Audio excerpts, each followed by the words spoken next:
ठीक है।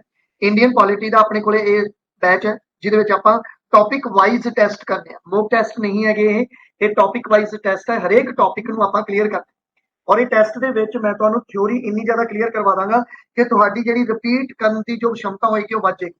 ठीक है, मैं तुहानूं थ्योरी दे विच ये गल कही सी, बार बार रिपीट करो चीज़ां, जिस करके की होएगा कि तुहानूं सारियां चीज़ां टिप्स ते रहणगियां।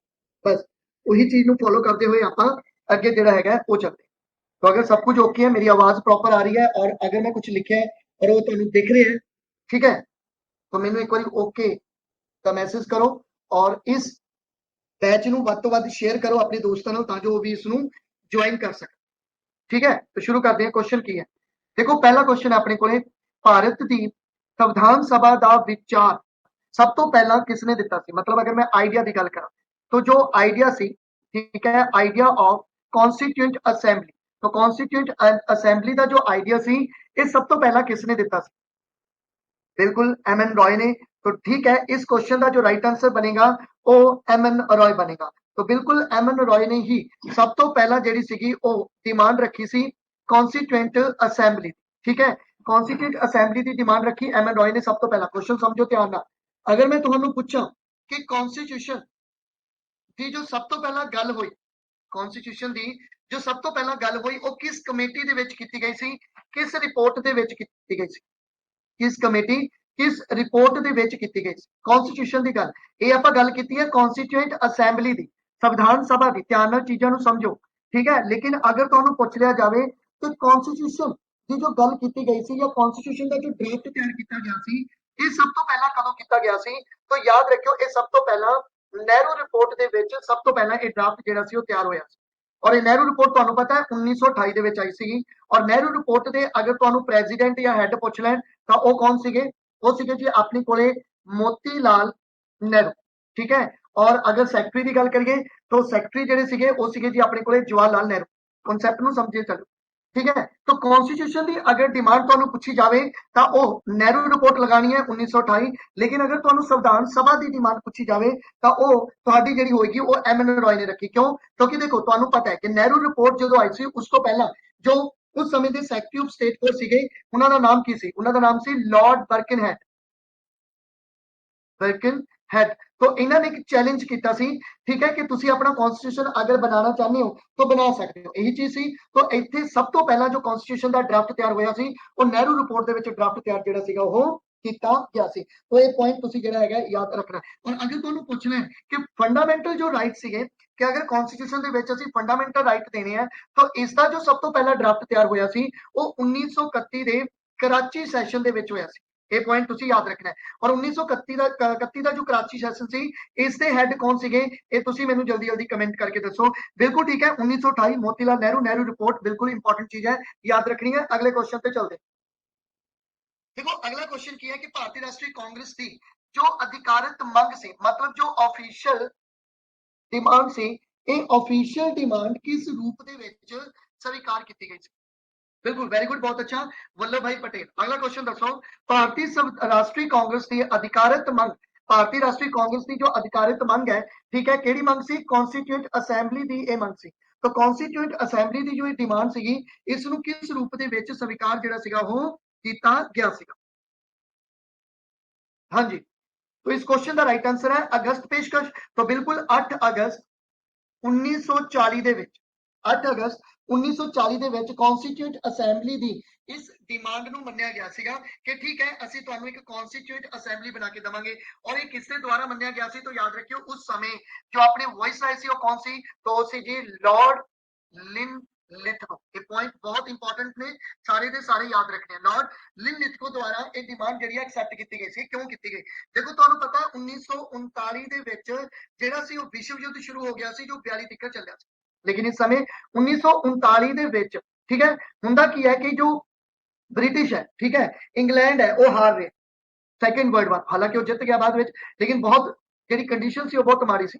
और इंडिया तो ਜਿਹੜੀ सी हेल्प ਮੰਗ रही सी, लेकिन इंडिया इसनूं हेल्प नहीं दे रहा सी। तो यही कारण अगे जाके बनेगा कि जो अगस्त पेशकश सी उसनूं मन्निया गया 8 अगस्त 1940 ਨੂੰ कि ठीक है ਅਸੀਂ ਤੁਹਾਡੀ जो है वो कॉन्स्टिट्यूट असेंबली की डिमांड ਮੰਨਦੇ हैं और ਤੁਸੀਂ ਸਾਨੂੰ सेकंड वर्ल्ड वार ਵਿੱਚ ਜਿਹੜਾ ਉਹ ਸਾਥ दो। ठीक है, तो ये पॉइंट ਤੁਸੀਂ ਜਿਹੜਾ ਹੈਗਾ ਉਹ याद रखना है। और इस समय अगर ਤੁਹਾਨੂੰ ਪੀਐਮ ਪੁੱਛ ਲੈਣ ਕਿ ਜੋ ਇੰਗਲੈਂਡ ਦੇ ਬ੍ਰਿਟਿਸ਼ ਪੀਐਮ ਸੀਗੇ ਸੈਕੰਡ ਵਰਲਡ ਵਾਰ ਦੇ ਵਿੱਚ ਤਾਂ ਉਹ ਕੌਣ ਸੀਗੇ, ਕਿਸੇ ਨੂੰ ਪਤਾ ਹੈ? ਉਸਦਾ ਨਾਮ ਸੀ ਚਰਚਿਲ। ਤਾਂ ਚਰਚਿਲ ਨੇ ਹੀ ਅੱਗੇ ਚੱਲ ਕੇ 1942 ਦੇ ਵਿੱਚ ਇੱਕ ਜੋ ਕ੍ਰਿਪਸ ਮਿਸ਼ਨ ਭੇਜੂਗਾ ਔਰ ਇਹੀ ਕ੍ਰਿਪਸ ਮਿਸ਼ਨ ਆਪਾਂ ਨੂੰ ਮਨਾਉਣ ਲਈ ਆਏਗਾ ਕਿ ਠੀਕ ਹੈ ਵੀ ਸੈਕੰਡ ਵਰਲਡ ਵਾਰ ਜਿਹੜਾ ਸੀ ਉਹਦੇ ਵਿੱਚ ਸਾਥ ਦੇਣਾ ਸੀ ਜਾਂ ਅਸੀਂ ਤੁਹਾਨੂੰ ਕਨਸਟੀਟਿਊਟ ਅਸੈਂਬਲੀ ਜਿਹੜੀ ਆ ਉਹ ਬਣਾ ਕੇ ਦੇਵਾਂਗੇ। ਤਾਂ ਇਹ ਪੁਆਇੰਟ ਇੱਥੋਂ ਤੱਕ ਦੇ ਕਲੀਅਰ ਹੋ ਗਏ ਹੋਣਗੇ। ਅੱਗੇ ਚੱਲਦੇ ਬਿਲਕੁਲ ਵੈਰੀ ਗੁੱਡ, ਬਹੁਤ ਅੱਛਾ। ਚਰਚਿਲ ਕਿਸ ਨੇ ਭਾਰਤ ਦਾ ਸੰਵਿਧਾਨ ਇੱਕ ਸੁਤੰਤਰ ਸੰਵਿਧਾਨ ਸਭਾ ਦੁਆਰਾ ਤਿਆਰ ਕਰਨ ਦੀ ਗੱਲ ਕਹੀ ਸੀ? ਕਿਸ ਨੇ ਭਾਰਤ ਦਾ ਸੰਵਿਧਾਨ ਇੱਕ ਸੁਤੰਤਰ ਸੰਵਿਧਾਨ ਸਭਾ ਦੁਆਰਾ ਤਿਆਰ ਕਰਨ ਦੀ ਗੱਲ ਜਿਹੜੀ ਆ ਉਹ ਕਹੀ ਸੀ? ਦੇਖੋ ਐਕਚੁਅਲ ਦੇ ਵਿੱਚ ਹੋਇਆ ਕੀ ਹੈ, ਮੈਂ ਤੁਹਾਨੂੰ ਕਿਹਾ ਕਿ ਐਮ.ਐਨ. ਰॉय ਨੇ ਸਭ ਤੋਂ ਪਹਿਲਾਂ ਜੋ ਸੀ ਉਹ ਡਿਮਾਂਡ ਰੱਖੀ ਕਨਸਟੀਟਿਊਟ ਅਸੈਂਬਲੀ ਦੀ। ਕਦੋਂ ਰੱਖੀ? 1934 ਦੇ ਵਿੱਚ ਸਭ ਤੋਂ ਪਹਿਲਾਂ ਇਹ ਡਿਮਾਂਡ ਜਿਹੜੀ ਹੈ ਉਹ ਐਮ.ਐਨ. ਰॉय ਨੇ ਰੱਖੀ। ਔਰ ਇਹ ਐਮ.ਐਨ. ਰॉय ਕੌਣ ਸੀ? ਇਹ ਐਮ.ਐਨ. ਰॉय ਕੌਣ ਸੀ? ਤਾਂ ਯਾਦ ਰੱਖਿਓ ਇਹ ਕਮਿਊਨਿਸਟ ਪਾਰਟੀ ਦੇ ਫਾਊਂਡਰ ਸੀਗੇ। ਇਹ ਪੁਆਇੰਟ ਯਾਦ ਰੱਖਣੇ, ਕਮਿਊਨਿਸਟ ਪਾਰਟੀ ਦੇ ਜਿਹੜੇ ਸੀਗੇ ਉਹ ਫਾਊਂਡਰ ਸੀਗੇ। ਔਰ ਇਹ ਕਮਿਊਨਿਸਟ ਪਾਰਟੀ 1924-25 ਦੇ ਵਿੱਚ ਇਹਨਾਂ ਦੀ ਸਥਾਪਨਾ ਜਿਹੜੀ ਆ ਉਹ ਹੁੰਦੀ ਹੈ। ਤਾਂ ਇਹਨਾਂ ਨੇ ਹੀ ਸਭ ਤੋਂ ਪਹਿਲਾਂ ਡਿਮਾਂਡ ਰੱਖੀ ਸੀ ਕਨਸਟੀਟਿਊਟ ਅਸੈਂਬਲੀ ਦੀ। ਲੇਕਿਨ ਤੁਹਾਨੂੰ ਪਤਾ ਹੈ ਕਿ ਕਨਸਟੀਟਿਊਟ ਅਸੈਂਬਲੀ ਦੀ ਜੋ ਡਿਮਾਂਡ ਇੱਕ ਕਮਿਊਨਿਸਟ ਪਾਰਟੀ ਰੱਖੂਗੀ ਤਾਂ ਇੱਕ ਛੋਟੀ ਪਾਰਟੀ ਹੈ, ਸਾਰਾ ਕੰਮ ਤਾਂ ਇੰਡੀਅਨ ਨੈਸ਼ਨਲ ਕਾਂਗਰਸ ਨੇ ਕੀਤਾ। ਤਾਂ ਇੰਡੀਅਨ ਨੈਸ਼ਨਲ ਕਾਂਗਰਸ ਨੂੰ ਥੋੜਾ ਲੱਗਿਆ ਕਿ ਬਈ ਸਾਰਾ ਕੰਮ ਤਾਂ ਅਸੀਂ ਕੀਤਾ ਹੈ, ਤਾਂ ਇੱਕ ਕਮਿਊਨਿਸਟ ਪਾਰਟੀ ਦਾ ਮੈਂਬਰ ਜਿਹੜਾ ਹੈਗਾ ਉਹ ਡਿਮਾਂਡ ਰੱਖਦਾ ਪਿਆ ਔਰ ਅਗਰ ਅੰਗਰੇਜ਼ਾਂ ਨੇ ਡਿਮਾਂਡ ਮੰਨ ਲਈ ਤਾਂ ਸਾਡਾ ਕੀਤਾ ਕਰਾਇਆ ਕੁਝ ਚਲਾ ਜਾਏਗਾ। ਤਾਂ ਇਹੀ ਕਾਰਨ ਸੀ ਕਿ ਜੋ ਇੰਡੀਅਨ ਨੈਸ਼ਨਲ ਕਾਂਗਰਸ ਸੀ ਉਸਨੇ ਜਿਹੜੀ ਸੀਗੀ ਇਹ ਡਿਮਾਂਡ ਜਿਹੜੀ ਸੀਗੀ ਆਫੀਸ਼ੀਅਲ ਡਿਮਾਂਡ ਰੱਖੀ ਸੀਗੀ। ਔਰ ਇਹ ਆਫੀਸ਼ੀਅਲ ਡਿਮਾਂਡ ਜਿਹੜੀ ਸੀਗੀ ਉਹ ਕਦੋਂ ਰੱਖੀ ਸੀ, ਇਸ ਦਾ ਜਵਾਬ ਤੁਸੀਂ ਮੈਨੂੰ ਦਿਓਗੇ, ਠੀਕ ਹੈ। ਔਰ ਉਸ ਤੋਂ ਬਾਅਦ 1938 ਦੇ ਵਿੱਚ ਇਹ ਵੀ ਕਿਹਾ ਗਿਆ ਕਿ ਜੋ ਸਾਨੂੰ ਕਨਸਟੀਟਿਊਟ ਅਸੈਂਬਲੀ ਤੁਸੀਂ ਬਣਾ ਕੇ ਦਿਓਗੇ ਨਾ ਇਹ ਪੂਰੀ ਤਰ੍ਹਾਂ ਸੁਤੰਤਰ ਹੋਣੀ ਚਾਹੀਦੀ। ਔਰ ਇਹ डिमांड किने रखी सी? ये डिमांड कही सी जवाहरलाल नेहरू। बिल्कुल ठीक है, वेरी गुड, बहुत अच्छा। तो जवाहरलाल नेहरू ने ये डिमांड रखी सी कि भाई सानू जेड़ा हैगा वो जो स्वतंत्र संविधान सभा बना के दो तां जो जेड़ा ਉਹਦੇ ਵਿੱਚ ਸੰਵਿਧਾਨ ਸਭਾ ਦੇ ਵਿੱਚ ਇੰਡੀਅਨ ਮੈਂਬਰ ਹੋਣ ਔਰ ਉਹ ਇੰਡੀਅਨ ਮੈਂਬਰ ਆਪਣੇ ਲੈਵਲ ਤੇ ਜਿਹੜਾ ਹੈਗਾ ਉਹ ਆਪਣਾ ਸੰਵਿਧਾਨ ਜਿਹੜਾ ਉਹ ਤਿਆਰ ਕਰ ਸਕਣ। ਕਲੀਅਰ ਇੱਥੋਂ ਤੱਕ ਪੂਰੇ ਫੈਕਟ ਤੁਹਾਨੂੰ ਇਹ ਸਮਝ ਆ ਗਏ ਜੀ? ਠੀਕ ਹੈ, ਚਲਿए ਅੱਗੇ। ਹੁਣ ਦੇਖੋ ਉਸ ਤੋਂ ਬਾਅਦ ਕਹਾਣੀ ਕੀ ਹੈ। किस ने क्रिप्स मिशन ਨੂੰ पोस्ट डेटेड चेक किया? क्यों? क्योंकि चर्चिल ने क्रिप्स भेजा, क्रिप्स मिशन भेजा और यही क्रिप्स मिशन ਜਿਹੜਾ ਹੈ ਉਹ ਇੰਡੀਆ ਦੇ ਵਿੱਚ ਆਇਆ। ਕਦੋਂ ਬਣਿਆ? 1942 ਦੇ ਵਿੱਚ। ਔਰ 1942 ਦੇ ਵਿੱਚ ਕ੍ਰਿਪਸ ਮਿਸ਼ਨ ਆਂਦਾ ਹੈ ਔਰ ਇਸ ਦੇ ਹੈਡ ਕੌਣ ਸੀਗੇ? ਇਹ ਵੀ ਤੁਸੀਂ ਯਾਦ ਰੱਖ ਸਕਦੇ ਹੋ, ਇਸ ਦੇ ਹੈਡ ਸੀਗੇ ਸਰ स्टैफर्ड क्रिप्स। ठीक है, तो इसकी मुलाकात होती है गांधी के नाल, लेकिन गांधी इसको पोस्ट डेटेड चेक कहते हैं। तो कौन गांधी जिहड़े है वो किस नूं पोस्ट डेटेड चेक कहते हैं? क्वेश्चन ये भी पूछा जा सकता है। तो याद रखियो क्रिप्स मिशन नूं एम के गांधी ने, बिल्कुल वेरी गुड, बहुत अच्छा, एम के गांधी ने जिहड़ा है वो पोस्ट डेटेड चेक जिहड़ा सीगा वो किया सी। आई थिंक इतों तक तुहानू जिहड़ा है ये पूरी दी पूरी जिहड़ा कांसेप्ट है तुहानू समझ आ गया होएगा। बहुत ज्यादा बरीकी कांसेप्ट जिहड़ा है वो आपां डिस्कस करना हैगा। अगे भी जिहड़े क्वेश्चन आणगे उन्हां नूं ध्यान नाल जिहड़ा है उन्हां दे फैक्ट देखने हैं। कैबिनेट मिशन की अगवाई किसने की? 1946 ਦੇ ਵਿੱਚ कैबिनेट मिशन आंदा है, ठीक है। और यही जो कैबिनेट मिशन सीगा मार्च, याद रखियो, मार्च 24 1946 च बनया और इसने अपनी जो रिपोर्ट दी सी वो मई 16 1946 च इसने अपनी रिपोर्ट जिहड़ी है वो पेश की सी। तो क्वेश्चन ये कहता पाया कि कैबिनेट मिशन की अगवाई किसने की सी? सैकटरी रूप में तो सी सर पैथिक लॉरेंस। अगर पूछ लें इसके मैंबर किन्ने सी तो इसके 3 मैंबर सीगे, ठीक है, सर स्टेफोर्ड क्रिप्स, अलेक्जेंडर ਅਤੇ सर पैथिक लॉरेंस। लेकिन अगर पूछ लें कि इसनूं हैड किसने किया सी तो इसनूं हैड किया सी सर पैथिक लॉरेंस ने। और इसने ही जो अपनी रिपोर्ट दी उस रिपोर्ट च साडा जो कॉन्स्टिट्यूट असैंबली सी उसनूं बनाउण दी गल जिहड़ी कीती गई। तो तुहानूं क्वेश्चन ये आंदा है कि constitute assembly is the product of, constitute assembly is the product of. तो की कहोगे कि कॉन्स्टिट्यूट असैंबली सानू किसने बना के दी? तो ये सानू बना के दी है जी कैबिनेट मिशन। क्लियर होगी गल? तो आई थिंक इथों तक तुहानू पूरा पूरा कॉन्सेप्ट जिहड़ा हैगा वो समझ आ गया होएगा। क्लियर? तो चलते हैं जी अगे। देखो उस तो बाद अगर आप गल करिए कि भारत की संविधान सभा का गठन किस द्वारा किया गया?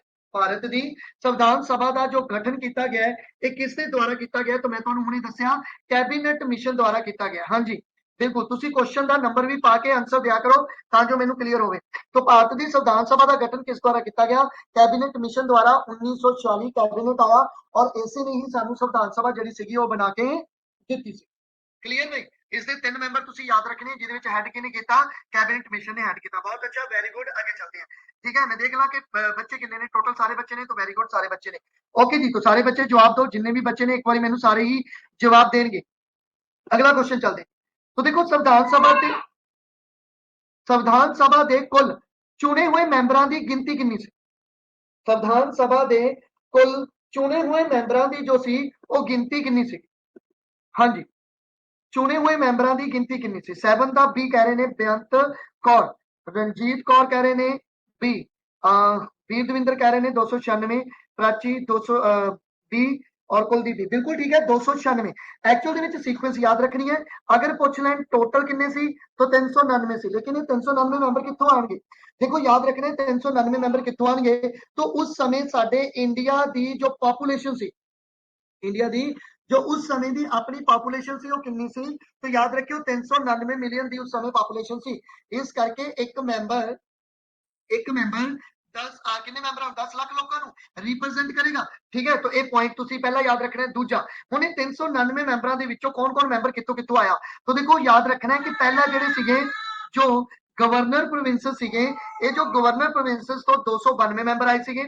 उस तो बाद अगर आप गल करिए चीफ प्रोविंसेस तो, चीफ कमिश्नर प्रोविंसेस तो वो 4 मैंबर आए सीगे। और अगर पूछना है कि जो प्रिंसली स्टेटां सीगियां, प्रिंसली स्टेट्स तो कितने मैंबर आए सीगे?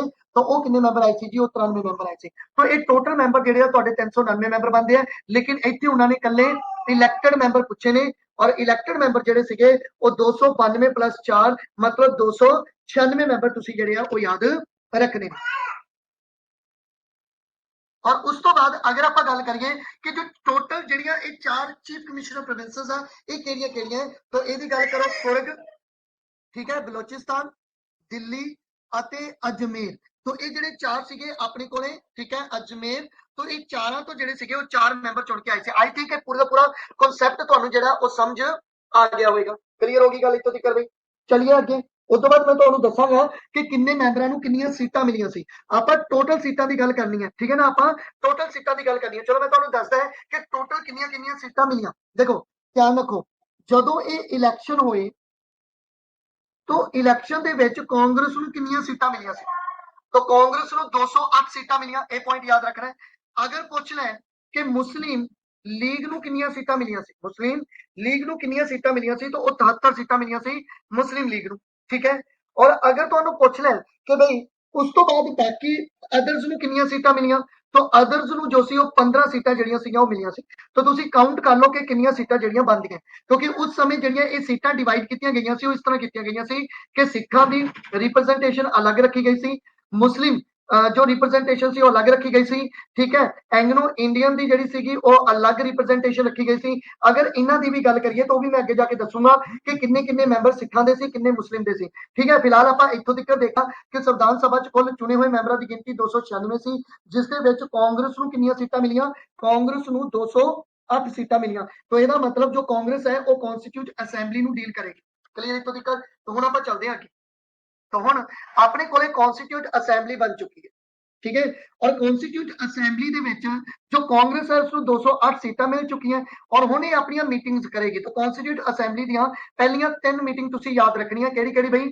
एक है 9 दिसंबर की मीटिंग, एक है 11 दिसंबर की मीटिंग और एक है अपने कोले 13 दिसंबर की मीटिंग। तो पहला आपां क्वेश्चन पढ़ते हैं फिर अगे चलते हैं। तो संविधान सभा की पहली मीटिंग 9 दिसंबर 1946 के अस्थाई प्रधान कौन बने सी? हाँ जी, जवाब दो इसका। संविधान सभा की पहली मीटिंग 9 दिसंबर 1946 के अस्थाई प्रधान कौन बने सी? तो 8वें का तुहाडा क्वेश्चन आएगा। बिल्कुल वेरी गुड, इसका जो राइट आंसर है डॉक्टर सच्चिदानंद सैना बने सीगे। हुण किवें बने सी और वो की कहानी सी ओदी आपां गल कर लैंदे आ। देखो पहली मीटिंग 9 दिसंबर 1946 च होई, ठीक है। और इस मीटिंग दे विच डॉक्टर राजेंद्र प्रसाद ही प्रेजिडेंट बनाए गए सी। मैं तुहानू दस्सिया लेकिन वो एबसेंट सी, इस करके सब तो बुजुर्ग पर्सन ही पहली मीटिंग दे विच हेड बनी। कहानी क्लियर?